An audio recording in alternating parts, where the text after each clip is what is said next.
Jacobo Grinberg, 1994. The Taste of Enlightenment. Introduction. One of the most notable attributes of human beings is the ability to experience an extraordinarily wide range of states. These fluctuate from the most devastating extremes of psychological confusion, anguish, and pain to the most noble and ecstatic feelings of inner love and peace. Throughout human history, exceptional beings have appeared who have manifested the existence of a way of being and feeling that represents the pinnacle of all human possibilities. The fact that some human beings have been able to experience such a state implies that it is possible for anyone, and that access to it is part of human heritage. This sublime state is called enlightenment. This second part of the book aims to analyze the characteristics of the state of enlightenment, which has received different names depending on the tradition to which the men and women who have achieved it belong. However, despite this semantic diversity, the experience referred to seems to be the same. In this work, the reader will be able to confirm the veracity that aforementioned. In each chapter and section of this second part, representatives of Christianity, Judaism, the mystics of Islam, the great Mexican shamans, the most venerated masters of Buddhism and the Hindu tradition, along with the founders of Taoism, will be the honored guests of a joint exploration of human nature in its most sublime aspect.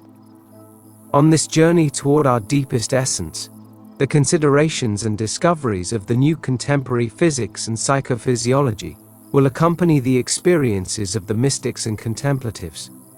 We currently live in an age of convergence between religion and science, mysticism and physics, which is neither accidental nor a product of chance. Science cannot substantiate the experience of enlightenment, since it refers to knowledge that belongs to the realm of the immutable and absolute. However, science is capable of showing the physical and neurophysiological correlates of some manifestations of such experiences and creating models to explain them. Therefore, in this second part, scientific knowledge will be included alongside the wisdom of the mystic and the contemplative. This does not mean that this work intends to be eclectic in the negative sense of the term, that is, in the absence of engagement with the reality it seeks to analyze and expose. Quite the contrary, enlightenment and its flavor refer to a specific state, the foundation of all the basic states and experiences of human nature, and not to an amorphous and mixed whole in which anything is possible. In this sense, for a Zen master to be recognized as enlightened, he must be able to demonstrate it by surviving, in his state, the most difficult circumstances and trials. Exactly the same is expected of an enlightened Hasid or a Sufi.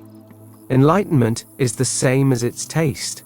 I intend for this book to inspire and remind us all, readers and author alike, that we possess a priceless and precious treasure within us simply for being human. If I can get at least one of us to try the taste of enlightenment, I'll be satisfied. The concept and experience of enlightenment. Those of us who have had the good fortune and privilege of living through the last decades of the 20th century are witnessing a marvelous spectacle in which all the mystical traditions, which for centuries kept their techniques and discoveries hidden, have suddenly decided to expose them to the public light. A veritable migration of masters from the Near and Far East has settled in European and American lands, founding centers for the development of consciousness, research institutes, and places of retreat where one can learn what was previously the privilege of only a very few chosen disciples. Works and treatises containing the most sophisticated techniques of self-knowledge are translated into Western languages, and courses, lectures and speeches are offered by the most renowned representatives of all traditions, expounding and divulging their secrets. The collective consciousness would seem to have reached a level of maturity sufficient to deserve such gifts, or to be in such danger of losing its essence, and in such need of recovering it, that the spirit decided to break all blockages, forcing its most exalted representatives to lose their shyness and exclusivist considerations. Along with this avalanche of exposed knowledge, science has discovered paradoxes that have forced its geniuses to penetrate a previously forbidden mode of thinking and logic, bringing them closer to the experience of the enlightened one. As if this were not enough, traditional male supremacy has been shaken, and sexual equality, coupled with a penetration of the feminine spirit, is beginning to change the way we see the world and reality. Subjected to this psychic bombardment, human beings at the end of this century have become more sensitive to spiritual realities and are beginning to be unable to deny their existence. A true awakening has taken hold of humanity, and the pain of childbirth manifests itself in multiple forms. False prophets and dignitaries of third-rate metaphysical knowledge have sought to take advantage of the current situation, and have confused us with their emphasis on the powers and profits of a supposed spiritualism that has rightly been called spiritual materialism. The true meaning of our awakening is neither confusion nor pain, but rather the taste of our true nature, the taste of enlightenment. Tibetan Buddhists call this the jewel that fulfills all wishes, the concept of enlightenment. A disciple fell asleep and dreamed that he had arrived in paradise, but to his astonishment, he saw that the master and the other disciples were sitting there, absorbed in meditation. "And this is the reward of paradise," he exclaimed. "Yes, it's exactly the same thing we did on earth." Then he heard a voice exclaiming, "Fool, do you think that those you see meditating are in paradise? Well, that's just the opposite. Paradise is in them." Anthony de Mello. Enlightenment is not a geographical location or an external event. It does not require special places or isolation. Rather, it occurs when reality is perceived without filters or intermediary descriptions. This reality, with a capital R, refers to our original nature, which seems to be the same as that found at the foundation of all manifestation. When a child is born, their perception is unstructured. Their parents, community, and school are responsible for shaping their perception according to established molds. Those ways of feeling and seeing the world that are accepted by society are rewarded, while those that don't conform, those that oppose or contradict community norms, are punished. Little by little, and over a period of years, the child learns to remain in the state that has been imposed on him, and to deny or repress the ways of being whose manifestation has been punished. When this process is complete, reality, and the subject who perceives it separate, and instead of a fresh and direct perception of reality, it is filtered through a description of the world.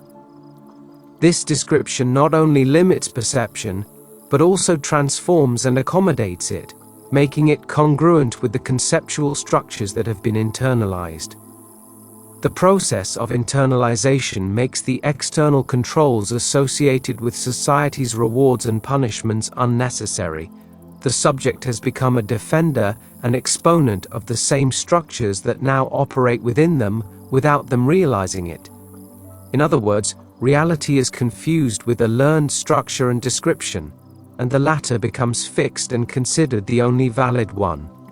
Thus, a basic theme or myth is created that cannot be seen as such, because it determines how people feel and see things. Since most members of the same community have internalized a similar myth and description, it is sustained by interpersonal agreement. We already know from recent neurophysiological discoveries that the patterns of brain activity of one subject are transferred to others. The fact that a human being lives in a space in which similar modes of brain activity are inscribed causes their own patterns to be reinforced and maintained.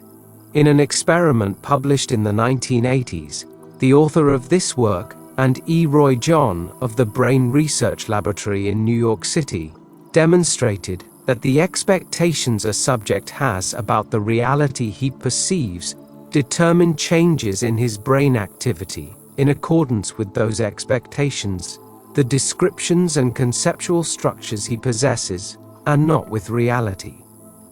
In other experiments conducted at the National Autonomous University of Mexico, the author and Julieta Ramos demonstrated that a subject's specific brain patterns affect other subjects, mimicking the activity of surrounding brains in their own brains. Therefore, the way we interpret the world modifies brain activity, and this modification is transferred from brain to brain. When someone is able to realize that their perception of reality is not pure, but determined by the myth they have adopted, and can perceive the characteristics and power of the latter, they take a first step towards enlightenment.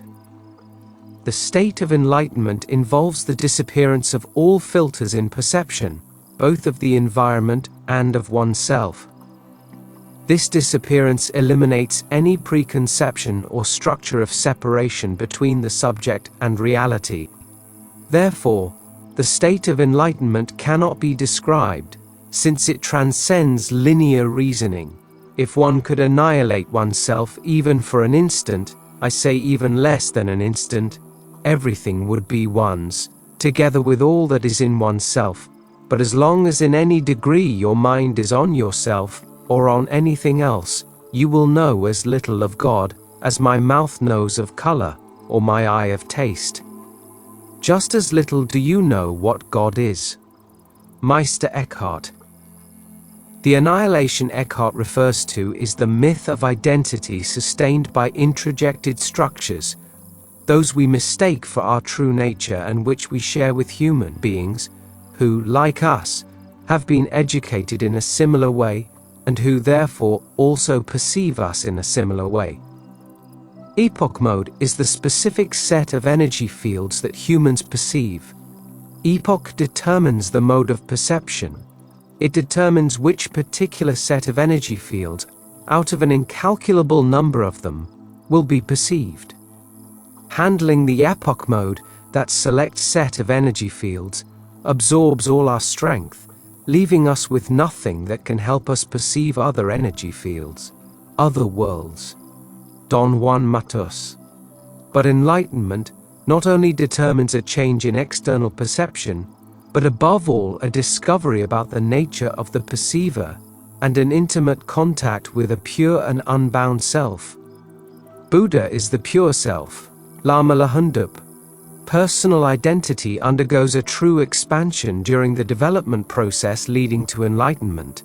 We generally identify with our body, believing that its death will lead to our total disappearance. This identity is reinforced by others' perception of us.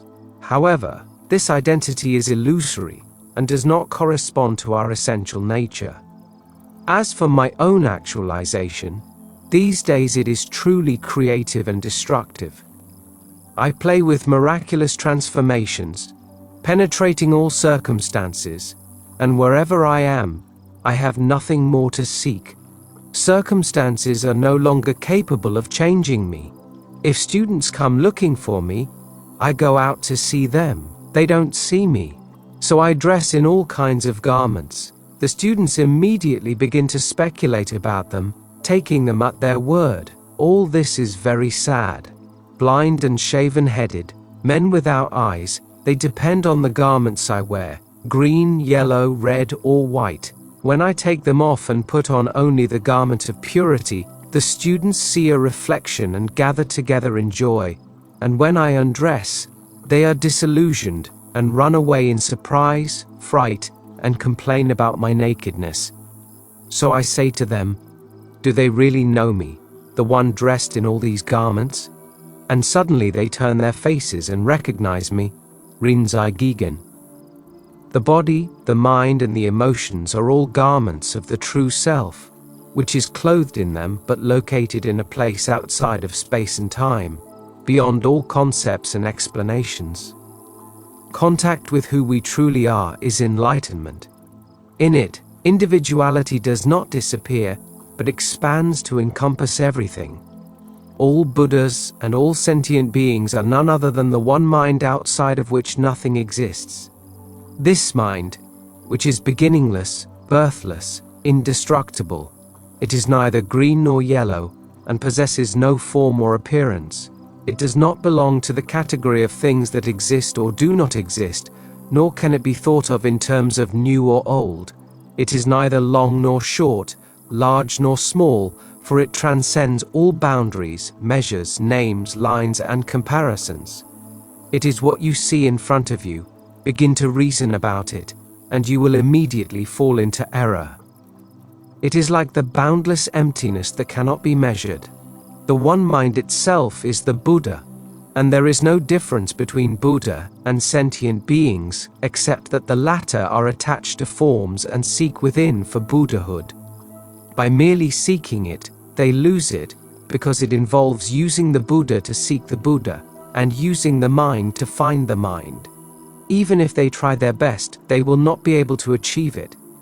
They do not know that if they were to stop conceptual thinking and forget their anxiety, the Buddha would appear before them, because this mind is the Buddha, and the Buddha is all living beings. It is not diminished by manifesting in ordinary beings, and it is not enhanced by manifesting in Buddhas, Huang Po. Therefore, the concept of enlightenment indicates that it appears when a subject achieves the perception of himself as one with a nature that is present in everything. The reality to which the enlightened one has access is that same nature that allows no separation between the observer and the observed. On the other hand, enlightenment cannot be described, only experienced. When someone tries to achieve enlightenment through rational thought, they fail, because enlightenment transcends the conditioned mind. The experience of enlightenment. Enlightenment is not an experience distant from oneself, nor is it found in an impossible territory. Sooner or later, we will all become enlightened, because this state is our true nature. Those moments in which one remembers who one really is, and realizes the impossibility of defining one's own being, are moments in which one tastes the flavor of enlightenment. All is meaningful peace in total conceptual silence. The sensation has no color or flavor, no shape or geometry. It is beyond words but closer than one's own skin. It cannot be limited to oneself, since it feels like it belongs to anyone and no one in particular. There is no data or information in it, but at the same time, its flavor is one of the broadest knowledge, that of a true wisdom about reality. The taste of enlightenment is not contained in time, nor does it occupy any space. It is everywhere and nowhere. It belongs to everyone and no one. It contains all knowledge in a void devoid of details. The entire taste of enlightenment is paradoxical, and any thought that attempts to describe or analyze its experience would fail itself, finding no logical basis, concrete reference, or particularisms. Its taste, however, carries with it the knowledge of its existence by experiencing it within oneself. One beautiful spring afternoon, when a friend of the painter El Greco visited him at home, he found him sitting in his room with the curtains drawn. "Why don't you go out and sunbathe?" he asked. "Not now," El Greco replied.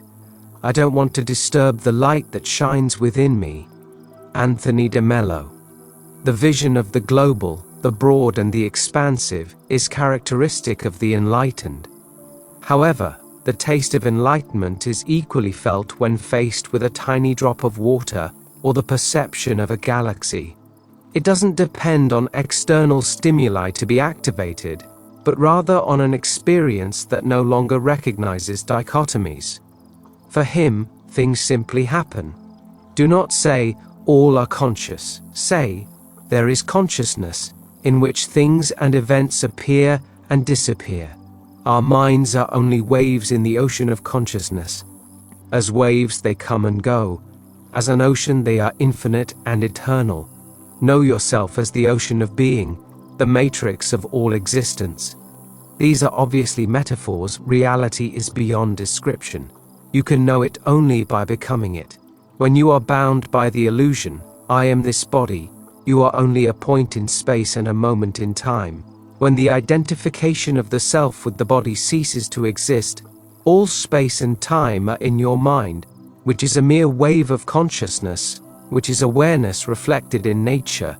Awareness and matter are the active and passive aspects of pure being which is in them, but simultaneously transcends them. Space and time are the body and mind of universal existence. My feeling is that everything that happens in space and time is time happens to me, that all experience is my experience, all form is my form. What I consider myself to be becomes my body, and everything that happens to that body becomes my mind. But at the root of the universe exists pure consciousness beyond space and time, here and now. It knows that this is your real self, and acts accordingly. Sri Nisargadatta Maharaj. From that, everything is unified and pure love, not because there are no different manifestations and an infinite variety of forms, but because all of them are seen as creatures emerging from the same loving Father, and in themselves manifest the existence of the one mind and the one heart. My heart has become capable of assuming any form. It is the pasture of gazelles and the convent of Christian monks, and a temple for idols, and the Kaaba of pilgrims, and the tablets of the Torah, and the book of the Quran. I am a follower of the religion of love, no matter what road its camels travel. My religion and my faith is the true religion. Ibn al-Arabi. Everything in physical reality is interconnected and interdependent. Events appear and disappear, changing forms and characteristics. For the new physics, this is evident. But it is also evident that the observation of an event modifies it, from which it follows that interconnectivity and interdependence also include the observer-observed pair. In their search for the immutable and eternal, the contemplative has found the observer's guide. With proper training, one can observe anything, both in the environment and within our psyche, and the impression is that what is observed does not affect the observer, but, on the contrary, imparts existence to what is observed. If one were to ask nature why she produces, she would answer, if she could understand the matter and speak. There is no need to ask, but to understand and to be silent, as I myself am silent, for I am not in the habit of speaking. What is there to understand? That the being engendered is for me an object of silent contemplation, and the natural object of my contemplation. I am engendered for such contemplation, and I have a natural taste for contemplation. What contemplates in me produces an object of contemplation, as geometers contemplating draw figures. But I write nothing, but contemplate, and the lines of bodies are produced as if they came from me. I have in me the disposition of my mother, and of those who engendered me. They too came from contemplation, and I was born without their acting, and because they are better reasons than I, and such reasons contemplate themselves, I was engendered by them. Plotinus. Observation engenders and creates, as well as serving as a tool to find within oneself that which remains immaculate and unblemished amidst the maelstrom of change and transformation. From any point in the pre-space structure, the entirety can be observed, among other reasons because all information converges at each point. Furthermore, and according to the latest neurophysiological discoveries, every event is recorded by the brain, regardless of its subtlety or the distance from its source. From a physical perspective, there is space and distance, and the above, although revolutionary, can be understood using normal logic. However, from the experience of enlightenment, space and distance disappear, as does the difference between observer and observed. The image sees itself. The sound hears itself. Goenka. That is, the observation of an event gives it reality, creates and engenders it, and simultaneously connects the observing subject with that which remains free from change. Observation, as a technique of disidentification, is an excellent tool for recognizing one's own myth or basic theme, since even this can be observed. But who observes and remains unchanged regardless of the observed changes? Furthermore, who gave birth to the mother, who by contemplating created all forms? The paradox of the technique of observation is that it must ultimately be abandoned when the experience of enlightenment arises, in which the separation between observer and observed disappears. If you trust me, believe me when I tell you that you are the pure vision that illumines consciousness and its infinite content. Realize this and live accordingly. If you do not believe in me, then go within and ask, "What am I?" Or focus your mind on the I am, which is pure and simple. Discover everything that you are not: body, feelings, thoughts, ideas, time, space, being and non-being, this or that. Nothing concrete or abstract that you can point to is you. A mere verbal statement will not do. You can repeat a formula endlessly without any result. You must continually observe yourself, particularly your mind, from moment to moment, neglecting nothing. This witnessing is essential to achieving the separation of being and non-being. Awareness is primordial. It is the original state, without beginning, without end, without cause, without support, without parts, and without change. Awareness is in contact, a reflection against a surface, a state of duality. There can be no consciousness without awareness observation, but an observer can exist in the absence of awareness, as occurs in deep sleep. Pure awareness is absolute. Consciousness is relative to its content. Consciousness is always about something. Consciousness is partial and changing. The observer is total, immutable, calm, and silent. It is also the common matrix of all experience. Since it is the observer who makes consciousness possible, this observer exists in any state of consciousness. Therefore, the very awareness of being aware is already a movement toward the observer. Interest in your stream of consciousness leads you to the observer. It is not a new state, it is immediately recognized as the basic and original existence, which is life itself, and also love and joy. When the person and the observer see each other as one and go beyond, one is in the supreme state. This is not perceptible because it is what makes perception possible. It transcends being and non-being. It is neither the mirror nor the mirror image. It is what it is, reality, incredibly solid and strong. Sri Nisargadatta Maharaj. The strength of awareness lies within the mystery of every act of observation, but even more so in the state in which the observer and the observed cease to exist as two separate events. This absence of dichotomies is paradoxically achieved through observation, because the observer is the seed of what is experienced in enlightenment, the one mind, the essential nature, the pure self, the absolute, names that fail to define the experience of enlightenment or the reality to which it refers, but which serve to avoid falling into concrete labels of it. Awareness and the technique of observation are the seed of that, because by observing a feeling we disidentify from it. By observing the mind we escape the prison of our own thoughts, and by observing and contemplating the myth of our own identity, we penetrate magic in a way that can no longer be defined or seen from the known.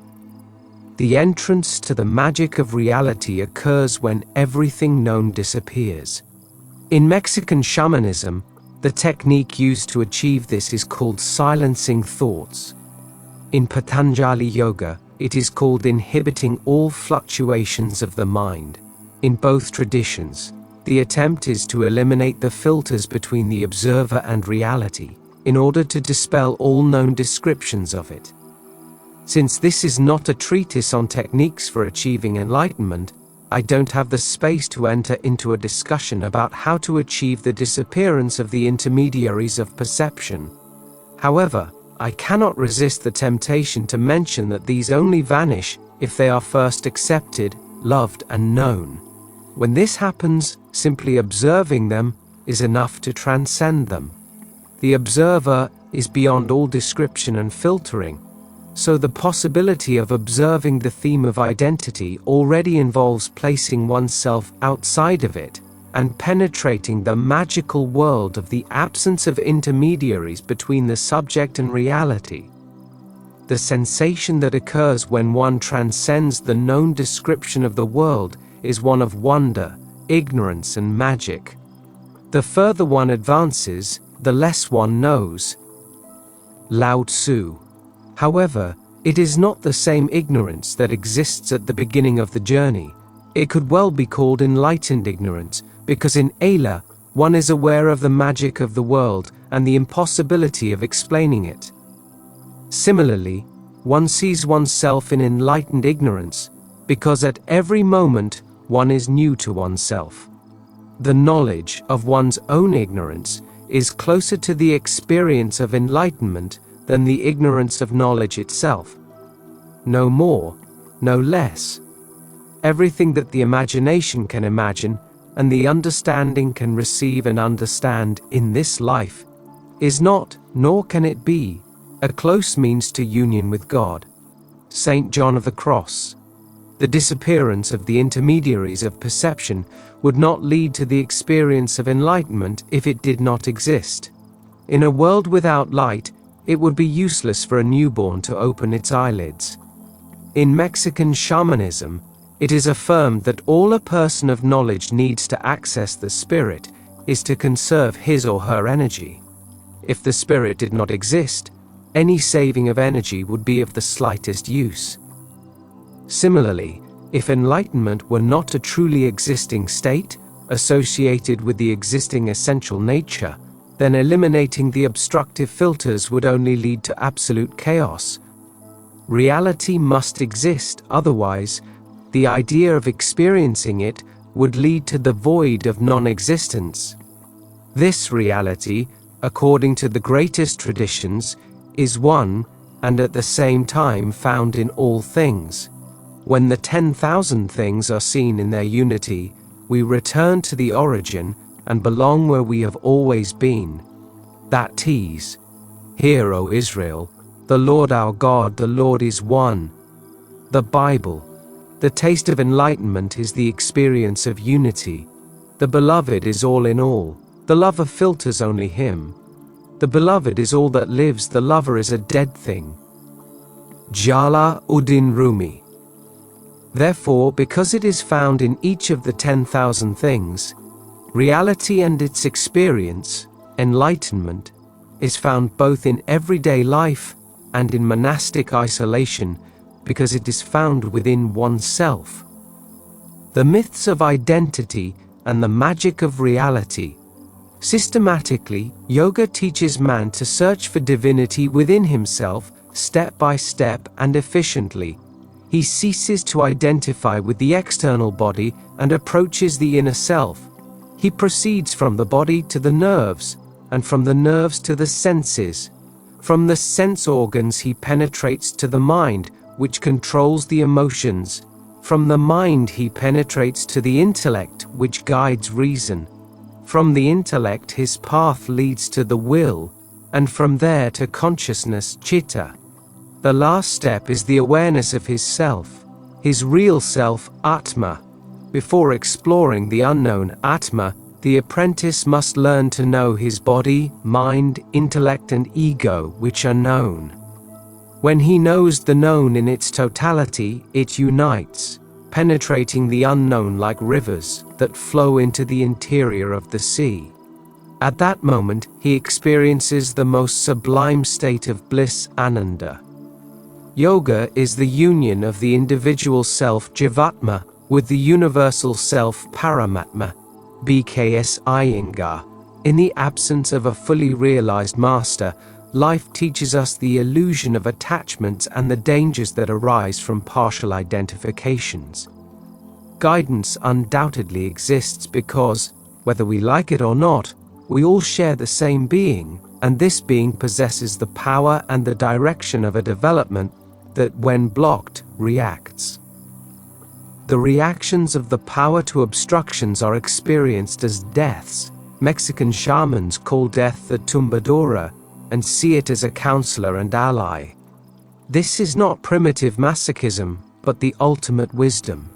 The tumbadora continually seeks victims, and what it attacks in them is what can and must die: attachments, dependencies, and relative identities.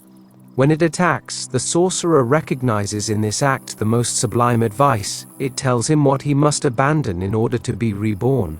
Death, as a counselor, also reminds her of the fragility of life, the existence of an afterlife, and the flaws in her impeccability. Power manifests itself through the tumbadora, and patterns and lessons far removed from chance and coincidence are discerned in her actions. What must die is that which is destined for death. What endures is that which lies beyond death, that which the tumbadora cannot bring down because it finds no firm foothold or fulcrum in it. Therefore, the man of knowledge finds in impeccability the sufficient and powerful weapon to resist the onslaught of the tumbadora. But to penetrate the universe of thought, where everything is the same, you must abandon your ego and forget all your problems. You cannot reach this level if you are attached to physical, worldly things, for then you are bound to the division between good and evil, that which is included in the 7 days of creation. How then can you approach a state that is beyond time, in which absolute unity reigns? Moreover, if you consider yourself as something and demand that your own needs be met, then God cannot clothe himself in you. God is infinite, and no vessel can contain him in any way, except when a person makes himself as nothing, the Maggid of Mesrika. Impeccability consists of knowing how to flow in the present, to fulfill divine will, becoming his instrument. Self-importance is the greatest obstacle to this flow. The perception of ourselves as objects, fixed and immovable, makes us rigid and incapable of being filled by grace. Power manifests in those who have left behind their personal history, their ego, and their masks of identity, no longer as death, but as full and blessed life. Here too, he is admirably freed from the hands of the three enemies, the devil, the world, and the flesh, because once the sensitive taste and flavor of things has been extinguished, the devil, the world, and sensuality have no weapons or strength against the spirit. St. John of the Cross. What is death for the shaman is the dark night of the senses for St. John of the Cross. For as the style that these beginners on the path of God follow is low and very much at odds with their own love and taste, God wants to take them forward and take them from this low mode of love to a higher degree of love of God, and to free them from the low exercise of sense and speech, and to put them in the exercise of the Spirit, in which they can communicate with God more abundantly and more free from imperfections. St. John of the Cross. In the dark night of the senses, what once satisfied no longer does so, and the identity associated with the sensorial is mortally wounded, as the existence of something more abstract and closer to original nature begins to be glimpsed. The newborn baby does not distinguish itself as separate from its mother. Its identity is amorphous and diffuse. Little by little, it learns to differentiate its body from objects. It feels closer to itself the pain of a burn on its own finger than on a neighbor's. Its body acquires limits, and this is its first identity. It separates itself from its environment and ceases to be confused with it. What satisfies its body is good, and what harms it is bad. Attachment to pleasure and rejection of pain enable it to survive and protect it, avoiding dangerous contact, and promoting bodily development free from mutilation. But attachment to pleasure and dependence on it, when not balanced against healthy spiritual development, cause more pain than they could possibly prevent. Sooner or later, the objects that bring pleasure and on which we depend will disappear or become inaccessible, and then the experience will be one of lack, pain, and death. The bankers jumping out of the windows of their buildings on Wall Street during the stock market crash of 1930 were the clearest example of the effect of confusing one's identity with material possessions.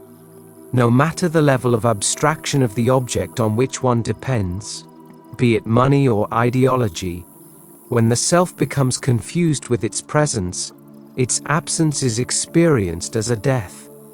If one survives, one understands that the absence or presence of the object of attachment was less essential than life itself and its well-being.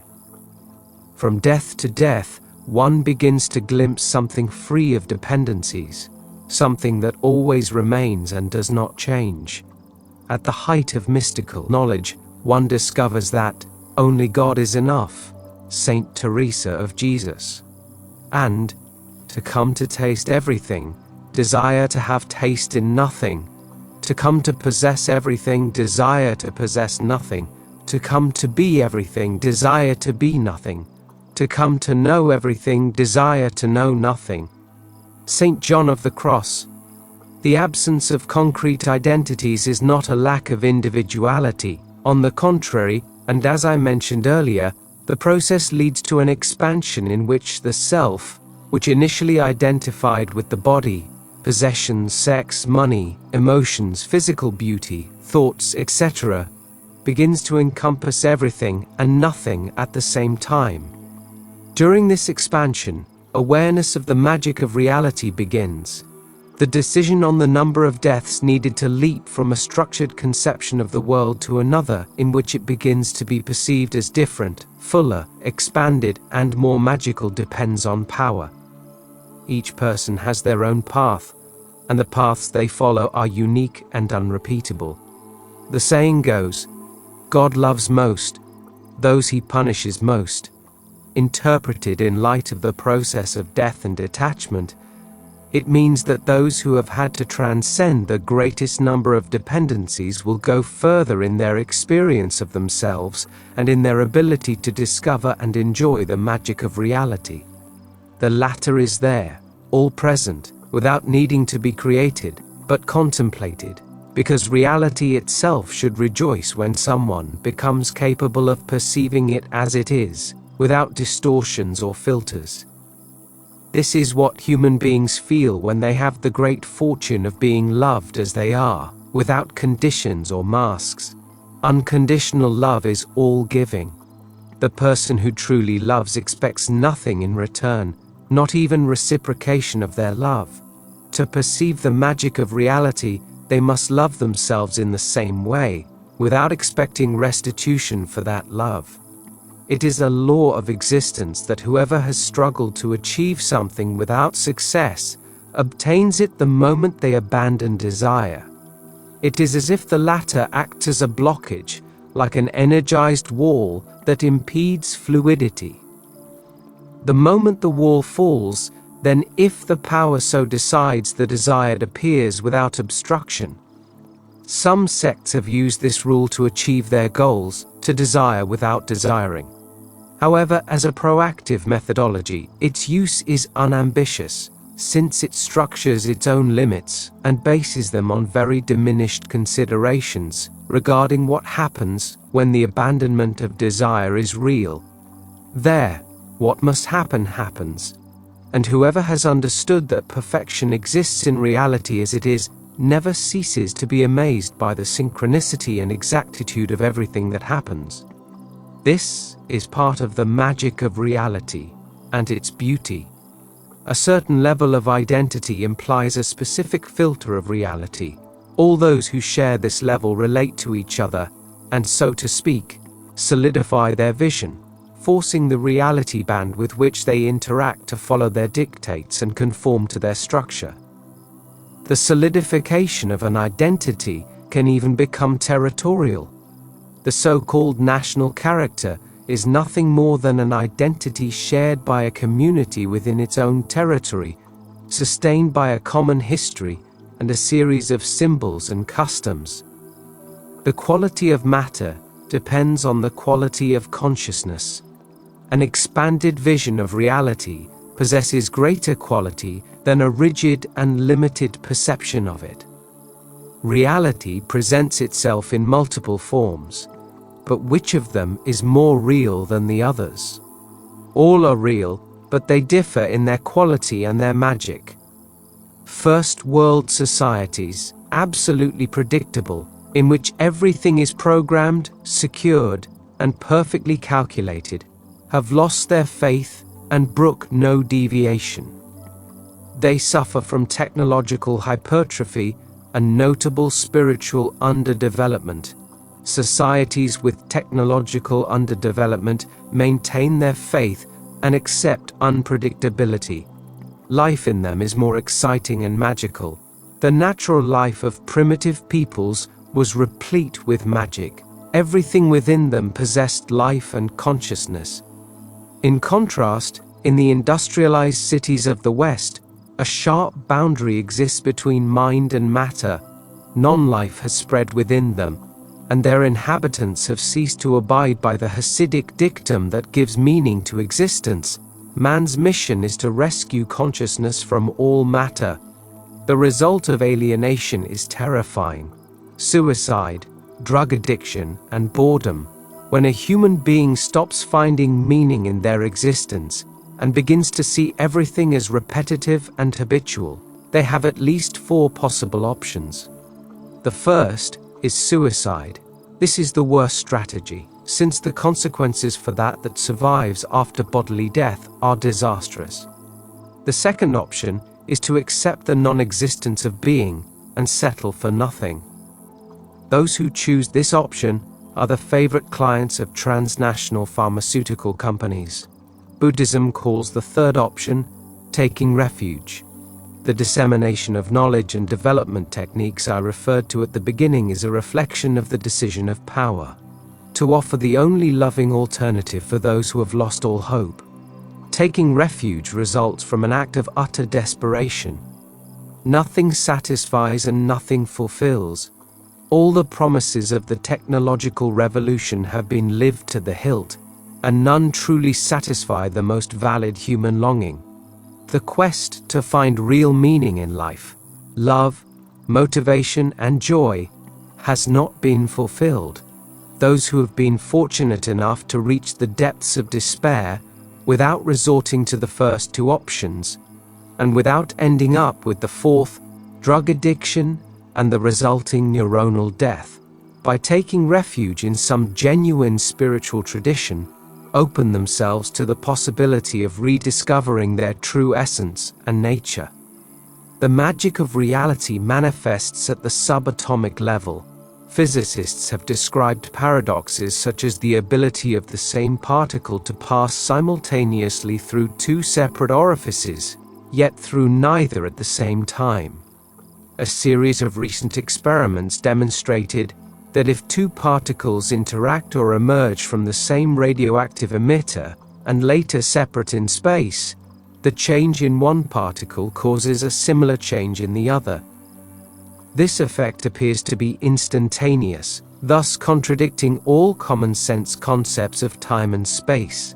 Particles can be created from nothing or disintegrate into it, and other examples, such as light being practically swallowed by a black hole, are increasingly being studied. The frontier physicist is so accustomed to considering time and space as relative and to thinking that there is a basic inseparability between observer and observed object, that statements like the following are already beginning to be common among scientists. We say that physical entities are merely an extract of indicator readings, and that beneath them lies a nature that is connected to our own.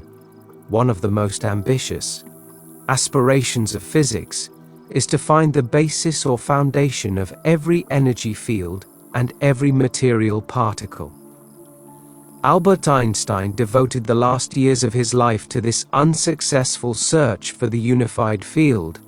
Currently, superstrings are referred to as the last bastion of physical reality, from which all elementary particles are created. Superstring theory asserts that tiny microfilaments exist beneath the reality of elementary particles. These superstrings interact with each other, giving rise to electrons, protons, mesons, muons, etc., which are no longer elementary, and are instead considered derived compounds from the union of superstrings. The most advanced physicists, however, doubt that superstrings are the most basic level and claim that even below them exists another, more fundamental level, which they call the lattice of spacetime, a pre-spatial structure. The lattice is conceptualized as a hyper-complex matrix, a lattice or truss of absolute coherence and symmetry. The appearance of a particle is explained as a result of the distortion of the lattice in some of its portions. The type of particle depends on the characteristics of the distortion. Thus, any material object, starting from elementary particles, has a dual nature, on the one hand, corpuscular, and on the other, wave-like. The latter is not far from the experience of the mystic, who knows that the absolute reality of objects is illusory. To one who perceives impermanence, for him the perception of insubstantiality manifests itself, and in one who perceives insubstantiality, egoism is destroyed. As a result, even in the present life, one attains liberation. Understanding impermanence automatically leads to understanding insubstantiality and suffering, and one who realizes these facts naturally approaches the path that leads to liberation from suffering. All created things are impermanent. When one observes this with understanding, then one becomes detached from suffering, and this is the path of purification. Buddha. One of the most important problems facing contemporary science is understanding the relationship between consciousness and matter. Psychophysiology calls this problem the psychophysical question. In its most elegant form, this question could be posed as follows: how does consciousness and perception emerge from the physical activity of the brain? The most revolutionary theory that has attempted to answer the psychophysical question is the Sintergic Theory, which states that the brain is capable of distorting the lattice of space-time, and that when this distortion reaches a certain level of complexity, the world appears as we perceive it. Since space is still a product of perception, the lattice of space-time is a pre-spatial structure. According to this same theory, the psychophysical question has not been answered, nor will it ever be, for the simple reason that it is poorly posed. It is impossible to discover how consciousness arises from matter simply because matter does not exist. All that exists is consciousness at different levels of complexity. The lattice itself in its pure undistorted state is pure consciousness. The brain, by distorting the lattice, penetrates the various levels of consciousness. Only in this way is it possible to understand what is perhaps the most enlightened perception of reality, the one in which the contemplative realizes that the image sees itself and the sound hears itself. Goenka. The image sees itself means that there is no subject perceiving it. It also means that there is no such thing as a world that can be perceived. If there is neither subject nor world, then what exists? When the Nun Chiono was studying Zen under Buko of Engaku, she was unable to achieve the fruits of meditation for a long period. Finally, one moonlit night, she was carrying water in an old container held up by bamboo. The bamboo broke, and the bottom fell out of the container, and at that very moment, Chiono was free. In commemoration, she wrote a poem. This way and that, I tried to save the old vessel because the bamboo lashing was weakening and about to break. Finally, the bottom fell out. No more water in the vessel. No more moon in the water. Shiono. When the notion of the separate existence of the seer and the object seen disappears, all that remains is the vision without separations or divisions. Then the magic of reality begins because it flows without concepts or artificial structures. Subhuti, a disciple of Buddha, suddenly discovered the richness and fruitfulness of self-emptying when he realized that nothing is permanent or satisfactory, and that all things are empty of self.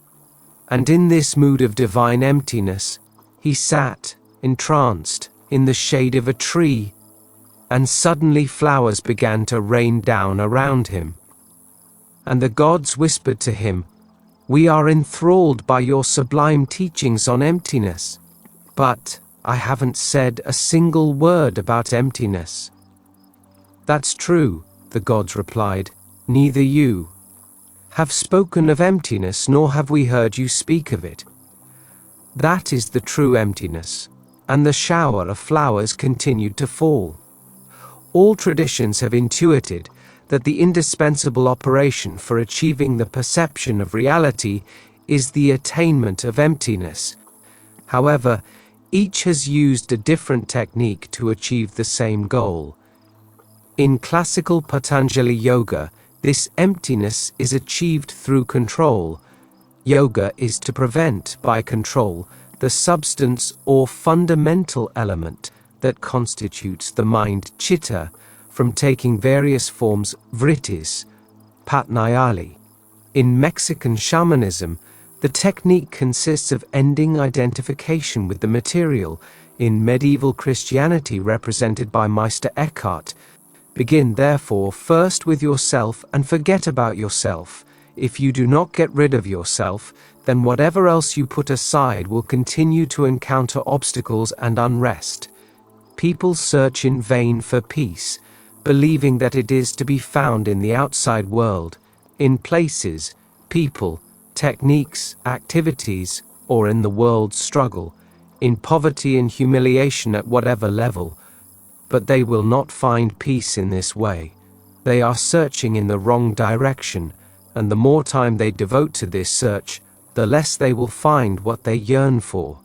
They walk like one who has lost their way. The further they go, the more they will lose their way. So what is to be done? You must first deny yourself, and by doing this, everything else will be denied. Meister Eckhart. In San Juan de la Cruz, the message is clear. To whom will God teach his science, and to whom will he make his hearing understand? To those weaned from milk, to those weaned from the breast, in which it is understood that for this divine influence, disposition is not the first milk of spiritual sweetness, nor the support from the breast of the savory discourses of the sensitive powers that took away the soul, but rather the lack of the one and the lack of the other. St. John of the Cross. In Judaism, you must include yourself in the oneness of God, which is the imperative existence. However, you will not be worthy of this if you do not first nullify yourself. It is impossible to nullify yourself unless you use meditation, hit bodhidhat. When you meditate and express your spontaneous thoughts to God, you can merit the nullification of all evil desires and habits. Then you will be able to nullify your entire physical being and then become included in your root. Go there and meditate, cleansing your heart and mind of all worldly affairs. You will then be worthy of achieving a real and true aspect of self-nullification. Meditating at night and in a secluded place, use as many prayers and thoughts as possible until you nullify one desire or impulse. Then go on to meditate and nullify another impulse and desire. Continue in this way until you succeed in nullifying everything. If any trace of ego persists, work until it is nullified. Continue until nothing. If you are truly worthy of such nullification, then your soul will be included in its root and origin, which is God, the necessary existence. The whole world will then be included in this root along with your soul. Rabbi Nachman. In Islam, Sufism is this, that the actions that happen to the Sufi being done in him are known only to God, and that he is always with God in a way that is known only to God. Sufism is possessing nothing and being possessed by nothing. Sufism is freedom, generosity, and the absence of self-inhibition. It is this that God makes you die to yourself and makes you live in him. There are three things a man must practice. The first is that with your mind, your tongue, and your actions, you declare that God is one, and then, having declared him to be one, and having declared that no one benefits or harms you except him, you dedicate all your actions to him alone.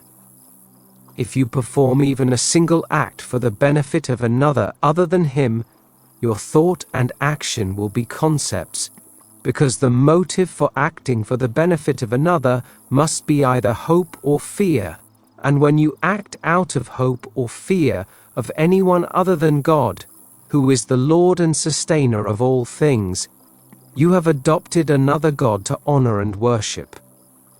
Second, as long as you speak and act in the sincere belief that there is no other God except him, you must trust in him more than in the world of money, your uncle, your father or mother, or anyone else living on earth.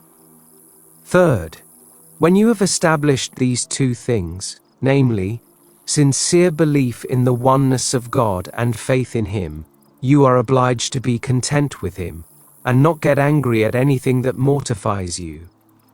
Beware of anger. Let your heart always be with him and never stray from him. Shegig de Balk.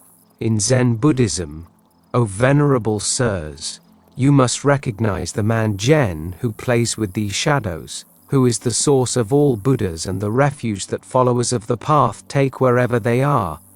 It is neither your body, nor your stomach, nor your liver, nor your kidney, nor the emptiness of space that expounds the Dharma and listens to it. Who then understands all this? It is he who stands right before you with full awareness without a visible form and in solitary brilliance. This one knows how to speak the Dharma and how to listen to it. If you can see this, you are in no way different from Buddha and the patriarchs. He who thus understands is uninterrupted across all periods of time. He is everywhere our eyes can reach. Only our affective obstacles intercept intuition. Through our imaginations, reality is subject to differentiation. Thus, suffering a variety of pains, we transmigrate to the triple world. In my opinion, nothing is deeper than this one, and through this each of us can achieve emancipation. O followers of the way! The spirit is formless and penetrates the 10 quarters. With the eyes one sees, with the ears one hears, with the nose one smells, with the mouth one discusses, with the hand one gathers, with the legs one walks. Rinzai Gigan. In Hindu thought. For one who has freed himself from his passion for existence, it is very simple. For one who is asleep, it is difficult. I am. This refers only to the pleasure of being. That presence is the I am. This sense of I am is in itself a tiny pinpoint, but it manifests itself, expresses itself in an explosion that has no limits. This immensity cannot exist without the prior appearance of that tiny presence, I am. This universal force, the expression of the I am, manifests itself in a multitude of births and deaths. You, on the other hand, consider it as a single entity, as, I was born and I am going to die. Therein lies your error. This vital force is born in innumerable forms, and each of these forms also carries within it its own death. This is the great play of the vital force, but you only want to consider one isolated element. You say to yourself, I was born, and therefore I shall die and be born again. You form these concepts as an individual, but you are inseparable from the whole of this moving force. Reality has nothing to do with a voice or anything. Everything you can perceive can only be related to consciousness.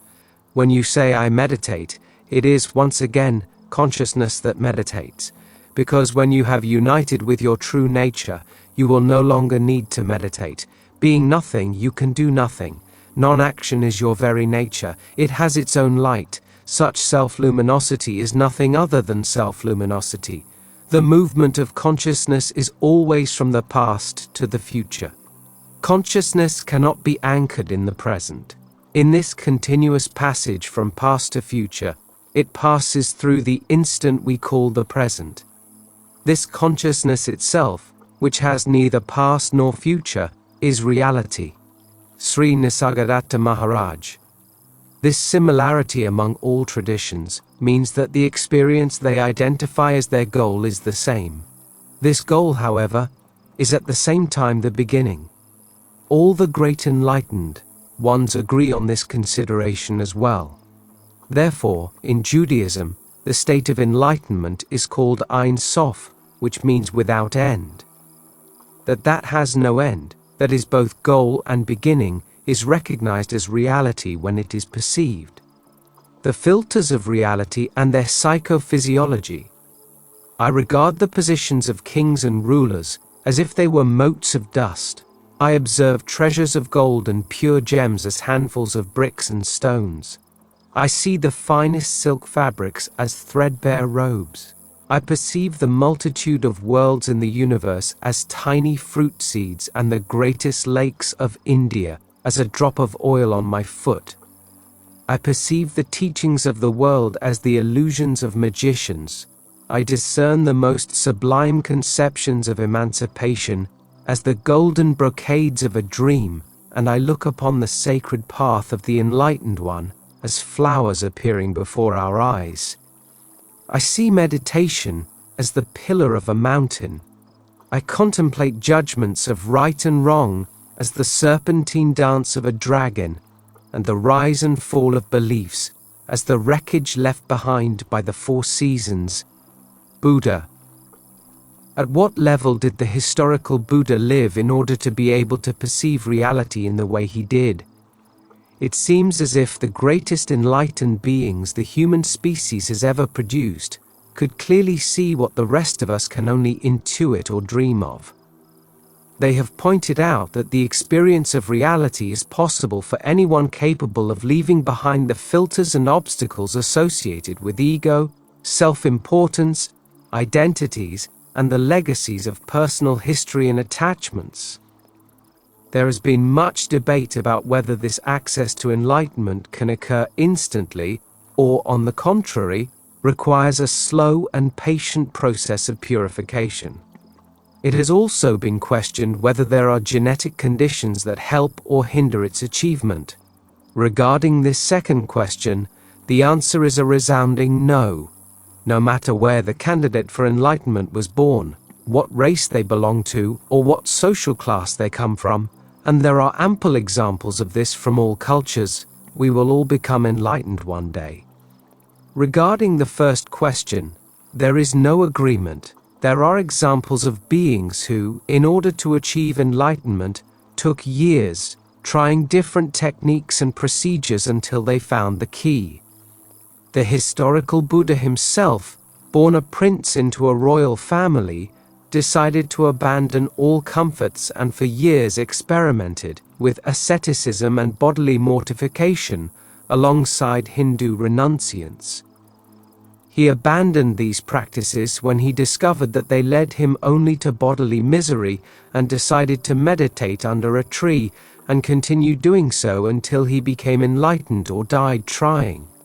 After 8 days, upon seeing a star, he realized that there was no difference between himself and the star, and that the reality of the existence of a single mind was true enlightenment. He then said, "I understand now that I am the only one." Access to reality was instantaneous, but, at the same time, the product of a lifetime of discrimination and trials, deaths and purifications, detachment and understanding. Ramana Maharshi represents a case of sudden enlightenment, apparently without prior preparation. Spending alone one afternoon at his uncle's house in southern India, and barely 17 years old, he notes, A sudden and violent fear of death came over me. The shock of the fear of death turned my mind inward, and I said to myself mentally, "Now death has come, what does it mean? What is dying? This body dies. Well then," I said to myself, "this body is dead. It will be carried stiff to the cremation ground, and there burned and reduced to ashes. But with the death of this body am I dead? Am I my body? My body lies inert and silent, but I feel the full force of my personality, and even the voice of I within me, but apart from it. So I am the spirit that transcends the body. The body dies, but the spirit that transcends it cannot be touched by death. This means that I am the spirit that never dies." This was not a tedious thought. It illuminated me vividly as a truth which I perceived directly, almost without any thought process. I was very real, the only real thing about my present state, and all conscious activity connected with my body was centered on that I. From that moment on, the I, or being, became self-centered, with a powerful fascination. The fear of death disappeared completely from that moment on. Other thoughts may come and go like different musical notes, but the I continues as the fundamental, ever-present tone that nuances and blends all the other notes. Even when the body is talking, reading, or doing anything else, I find myself centered on I. Before that crisis, I had no clear perception of my being, and I wasn't consciously attracted to it. I didn't even feel any perceptible or direct interest in it, much less any inclination to remain permanently within it. Ramana Maharshi. From an analytical, descriptive, or even anatomical point of view, the reality of the enlightened one is that totality that requires no subject to perceive itself, that of the image that sees itself, or the sound that hears itself, in other words, what appears in consciousness. But from the point of view of direct experience, the taste of enlightenment is Ramana Maharshi's I, which seems to be the same being of everyone. This fascinating equality between totality and the direct sensation of the I indicates that the seed of enlightenment is found at any level of ego identity. In other words, the filters of reality are semi-opaque screens that, at each of their layers, allow reality to pass through, diminished and nuanced, but always present. It couldn't be any other way, and thus, there is another path to enlightenment that doesn't involve control, inhibition, or emptiness, but rather the opposite, acceptance and inclusion. If the I is present in any experience of individuality, in any self, no matter how far removed from unity, the path to reaching the latter involves loving and accepting each and every one of the egoic layers, including the ego. There's nothing new under the sun, the saying goes, and even in this discovery of acceptance as a path, Buddhists have been pioneers. In Tantric Buddhism, one technique used to achieve enlightenment is to harness the power of every emotion, including the most effervescent passion, as an impulse. Mexican shamanism also mentions the existence of a sublime state, resulting from the simultaneous perception of all experiences. The shaman who manages to experience all the realities to which he has access simultaneously reaches ecstasy. In Jewish mysticism, the notion of a condition of absolute luminosity as the foundation of any and all realities dates back to the very creation of the universe, or more precisely, to what existed before creation. According to this conception, before the appearance of space, time, and any object, the light of God filled everything without exception and without gaps. When God decided to create the universe, He created a void, restricting His light tzimtzum, and into that hole, He introduced a beam of His own light, giving rise to the primordial explosion. Everything that was formed subsequently all worlds, realities, and states of experience are manifestations of the same light, but in different degrees of luminosity. The notion of the Sephirot as levels of divine light or filters of it implies that everything contains reality and is a manifestation of it, but to different degrees. The least filtered levels receive the greatest amount of light, because the filtering screen there is almost translucent. The most filtered levels of consciousness are those in which divine qualities are most diminished and correspond with worldly passions, ego, envy, etc. However, reality is also present there. For this reason, in Judaism, life is considered the most sacred thing.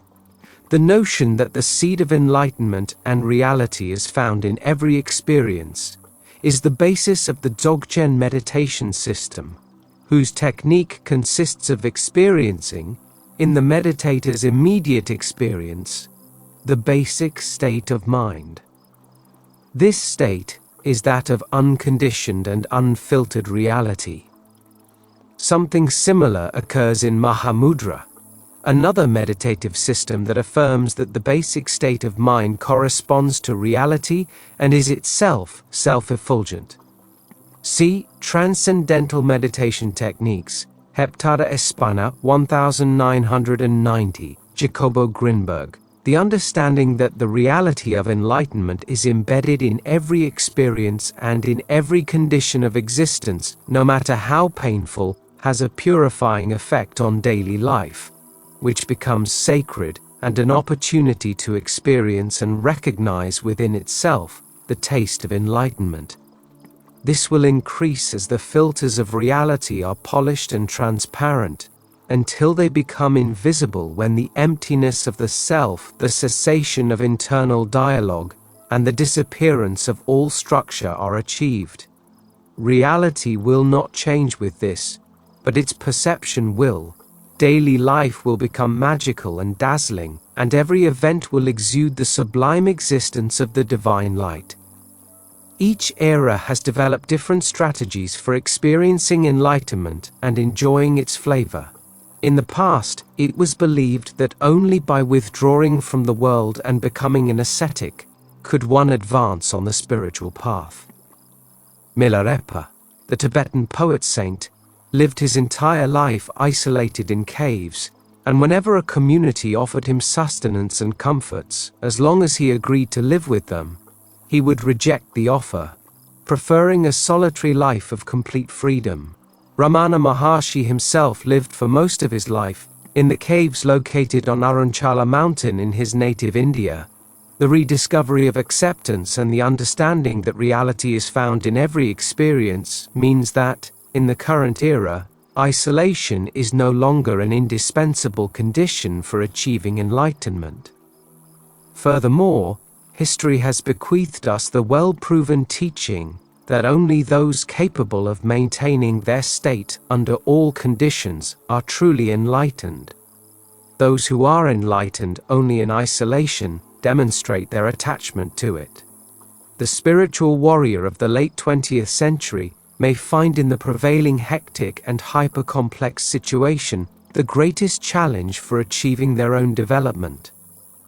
In Judaism, with its appreciation of life, the dictum to be with God in the middle of the market becomes contemporary. In the same tradition, asceticism and isolation have been prohibited for millennia because God manifests himself everywhere and in every situation. This doesn't mean that isolation should always be avoided at all costs. There are stages in which it is useful or necessary, and perhaps even indispensable. Exactly the same applies to theories that attempt to understand the filters of reality. Sticking to an explanation is an obstacle, but at certain stages it is useful and even necessary to have a theory, as long as it opens up new paths and broadens understanding. Everything I explain below is a model of reality, a map of its territory, but it is not, nor should it be confused with, reality itself, in the same way that a word, when referring to an object, is not meant to be the object itself but merely its name or conceptualized verbal expression.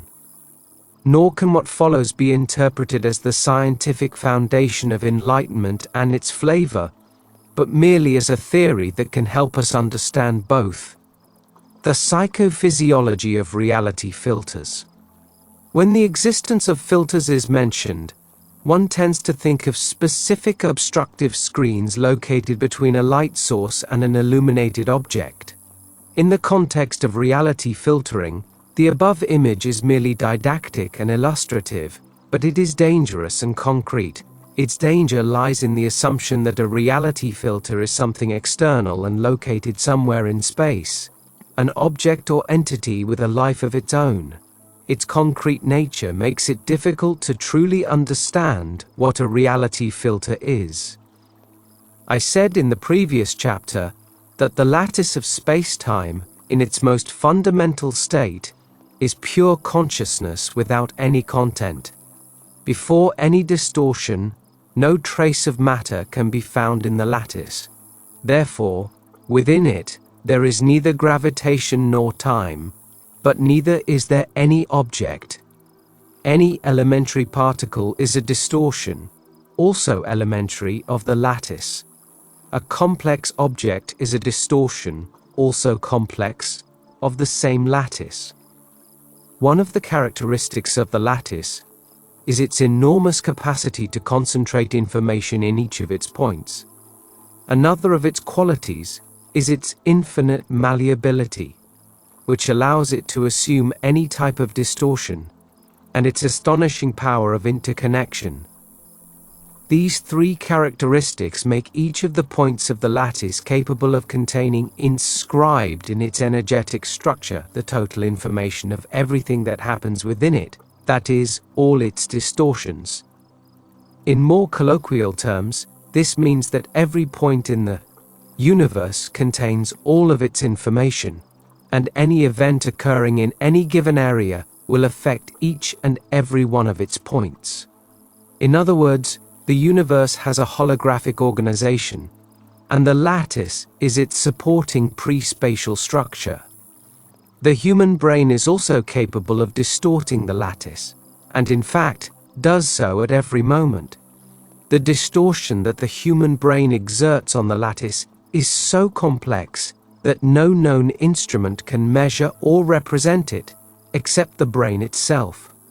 We perceive the representation of the hypercomplex distortion that the brain exerts on the lattice as perceptual reality. Thus, the world we see results from the distortion our brain creates in the structure of pre-space. Synergistic theory refers to this distortion, which results from brain activity, as the neural field. Since the neural field is an emergent result of the activity of the entire brain, its characteristics will depend on the modes of brain activity. The visual world, for example, results from the creation of a neural field with certain characteristics that manages to distort the lattice in a particular way. The auditory world results from a neural field with different characteristics, and the same can be said of any sensory modality. Since consciousness is a unique attribute of the lattice, the specific distortion that a neural field causes in the structure of pre-space will activate a specific mode of consciousness. In stricter terms, a particular form of perception depends on the activation of a specific neural field and its interaction with the lattice. Because each point of the lattice contains information about the entire universe, and because perception arises as a result of the interaction between the neural field and the lattice, one might consider the possibility of total or omniscient perception. This possibility is realized in enlightenment. Outside of enlightenment, in normal perception, the neural field is only capable of interacting congruently with partial zones or levels of the lattice. This partial perception occurs because the neural field is not sufficiently pure and therefore acts as a filter of reality. Therefore, the neural field is the filter of reality. The impurity of a neural field results from incoherent brain activity contaminated by aberrant memories and poor cognitive structures. In fact, recent electrophysiological discoveries indicate that the human brain is capable of detecting subtle information coming from other brains, even at a distance. This ability is inherent in the brain itself, requiring no training. However, the noise in the brain system causes this detection to go unnoticed, as it is confused with background activity that is never silent. This background noise is incorporated into the neural field and acts as a filter that prevents pure interaction with the lattice. The perception of a visual image, a sound, and the world in general results from a very complex cerebral process in which the neuronal field and its interaction with the lattice are the final steps. When we see an object, what we perceive is the final result of an entire process and not the object itself. This was expressed very clearly by Vivekananda when he stated that we do not know what exists out there, all we know is our response. If the process that results in the image of the world is full of impurities, the image will contain them. Since when we perceive reality, we confuse it with reality, and our common sense tells us that what we see exists out there, just as we perceive it, the impurities added to the process will be confused with reality itself, and we will emerge from all this with the conviction that reality and the reality we perceive are identical. No matter how much someone warns us of our error, we will always assume that we are not mistaken and that we do not participate in the creation of our images except as passive elements. The only ones truly capable of not distorting reality and seeing it as it is are those beings who have achieved enlightenment, because they have been able to purify their internal processes to the point where they no longer incorporate their prejudices, desires, memories, and structures into the brain mechanisms responsible for activating their neural fields.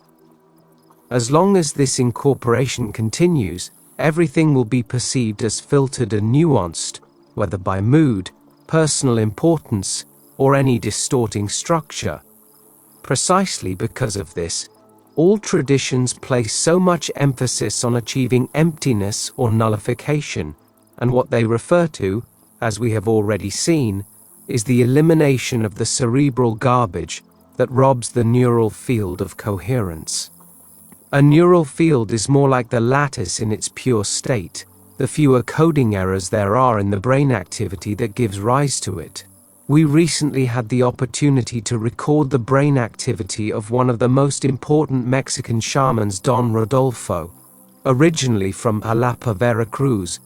When analyzing his brain coherence, we observed that it was very high and increased at high frequencies, exactly as predicted by the Sintergic Theory, and in accordance with the idea that a brain with minimal impurities must function in a state of high internal unification and high information density, high coherence at high frequencies.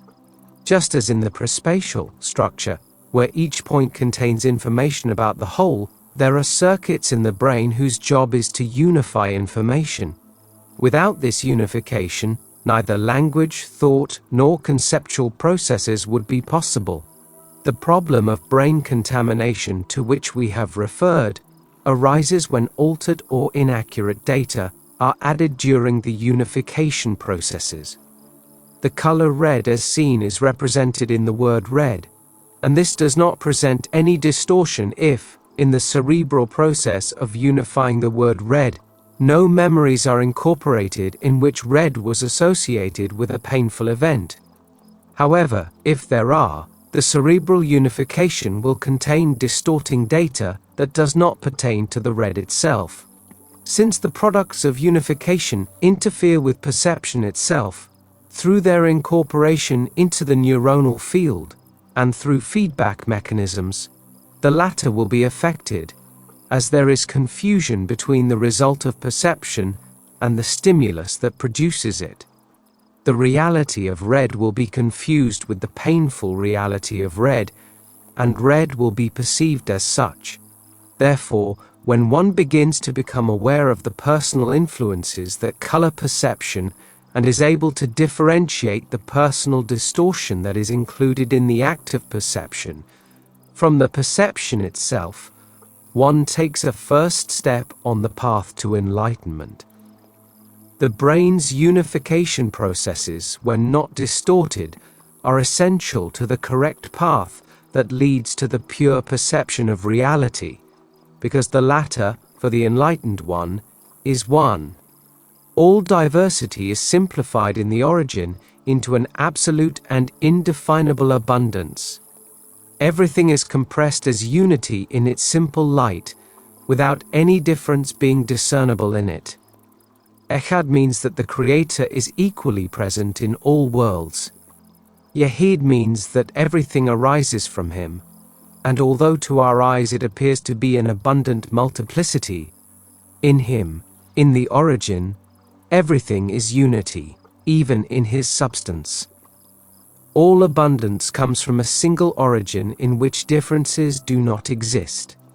Mujad means that although many deeds are performed in creation, the one power performs them. The Creator is in Himself the known, the knower, and the knowledge. His knowledge does not consist in the fact that He directs His thoughts toward objects external to Himself, since in understanding and knowing Himself, He understands and knows all that exists. There is nothing that is not united to Him, and that He does not find in His own substance. He is the archetype of all that exists, and all things are in Him in their purest and most perfect form. In this way, the perfection of all creatures consists in the support that unites them with the primal source of their existence, and they fall and sink from that high and perfect position in proportion to their separation from Him. Ruby Yehuda El Ashlag. In this way, the brain's unification operations are essential, because through them, the possibility of total unification is understood.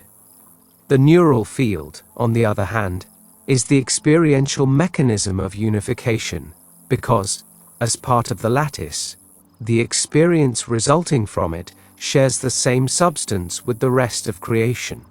The more unified the brain's activity and the fewer coding errors contained in the operations of the unification circuits, the more the resulting neural field will resemble the lattice in its fundamental state, and will activate the experience associated with the consciousness of the lattice in its undistorted state. This experience can be none other than that of reality, and its flavor that of enlightenment. For the brain's operations responsible for unifying information to be free of coding errors, it is absolutely essential to fully accept the information they encode. This acceptance allows for the incorporation of an ever-increasing amount of experience within the unit. This is why the strategy of acceptance is so congruent with healthy psychophysiological activity. The incorporation of new informational content into the unit causes it to be represented in the neuronal field. A neuronal field, thus expanded in content, unifies them within its own substance and approximates its morphology to that of the lattice in its pure state, where each of its points contains the total information of the universe. Therefore, the unified neuronal field and lattice leave no room for any dichotomy or separation between subject and object. Acceptance doesn't mean conformity. Acceptance allows information as it is, without distortion, to be encoded, processed, and transformed. The only way to refine a process is to accept it first.